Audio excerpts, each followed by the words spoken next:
Yoma Daf. How's everybody doing? Today's email comes from Michael Cohen, the son of the Mashgiach of Telz who was just nifter.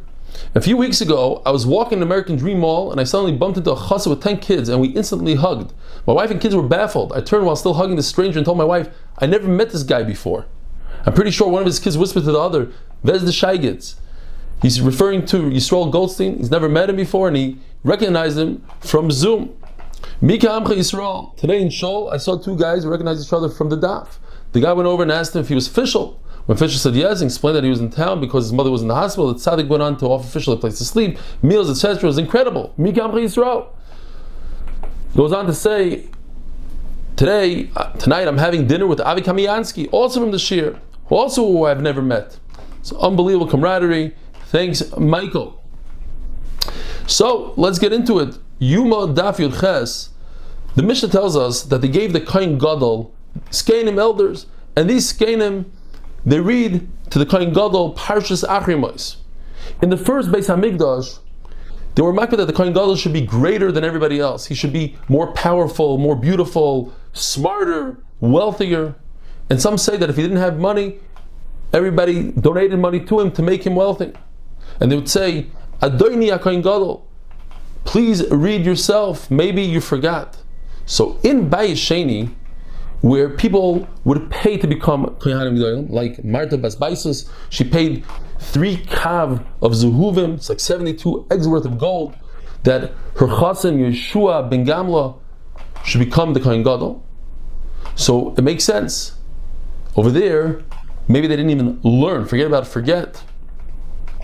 Every Yom Kippur, they would take the Kohen Gadol and stand them up in the eastern gateway called Shar Nikoner, and they would bring in front of him the sheep, the cows, so that he should be makir, he should be used to it and understand what that is. When you see it in front of you, you perform a lot better. And some say that he even brought the goat in front of him, but in our mission does not mention the goat. Why? Because that would give him chalish sadas. It would upset him because the goat comes for the chataim and he's not sure if Klai Yisrael did tshuva or not. Although the cow, comes also for a kapara, but it comes to be mechaper on him and the people from his own shevet, and he knows who did averis and not, and he could make them bali tshuva. That's what people say. There's a saying in Aramaic that if your nephew is a cop, don't cross him in the marketplace because he knows what you have and he might snitch on you to the authorities that you have money, you have to pay taxes. All 7 days that the kohen is sequestered, he could eat and drink whatever he wants, but in every Yom Kippur, since he doesn't sleep that night, he doesn't sleep the night of Yom Kippur, so we don't give him too much to eat. Why? Because too much food could cause him to be sleepy and fall asleep. Rabbi Yehuda ben Akaisa says, what we give him is a mixture of fine flour and eggs, because that will clean out his system so he shouldn't have to go to the restroom on Yom Kippur. And they told him, that doesn't make any sense. Adarab, that causes the Kohen Gadol to seek carry, to come to Tumah. We don't feed the Kohen Gadol esrog, eggs, aged wine, some say even white wine, some say not even fatty meat, because all this could bring him to Tumah. A zav, a person who has an emission, not like a keri, if he has one riyah, he sees it once, he has a halacha like a bal keri. He goes to the mikveh right away that day, and he waits for Harav Shemesh until the sun goes down. If he sees twice, now he has to count 7 clean days. If he sees 3, count 7 clean days, and he has to bring a carbon at that. If he sees one riyah, and he ate a lot, he overate, or he ate things that bring to a keri, like an esrog, whatever, it's not considered a second riyah. But it is considered enough that he has to restart his count. The Kohen Gadol should not eat dairy. He shouldn't eat milk, cheese, eggs, wine, bean water, bean juice, and fatty meat, and fish brine. Garlic, crest, gargir, which means rocket. And this gargir is what the Ben Navi went to bring for the Nevi'im, and by mistake he brought poison.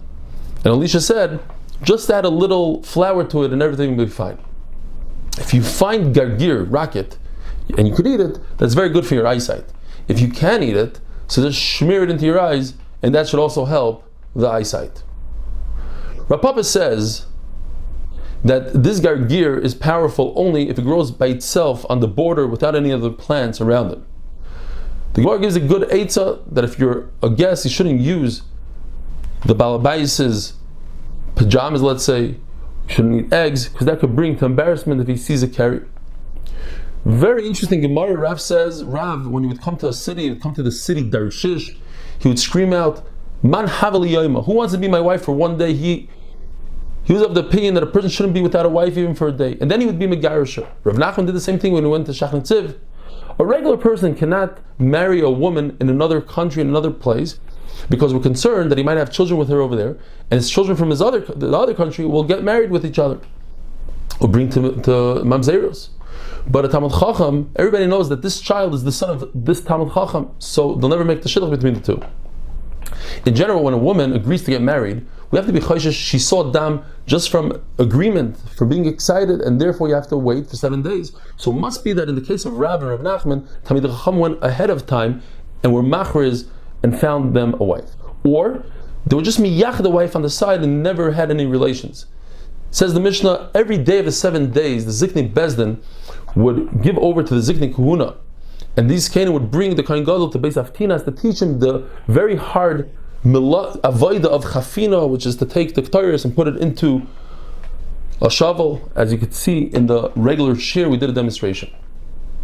And they say, we are the Shluchi Bezin, and we make you swear in the name of Hashem that rests here in the Beis Hamikdash that you're not going to change anything from what we taught you. You're not going to be like the Tzdukim. And everybody goes to the side and cries because they were Choshe B'Ksherim and they were Choshe to him. The Kohen Gadol doesn't sleep on the night of Yom Kippur because we're concerned with Tumah. If he's a Chacham, he gets up and speaks, he gives Rashas. If he's a Ma'aretz, they give Rashas to him. They talk about Eiv, Ezra, the Riyayim. These are interesting Ksuvim. And Zechariah ben Kfutal says, I used to read for the Kohen Gadol Daniel. So in other words, if you read anything that's of interest of him, have a wonderful day.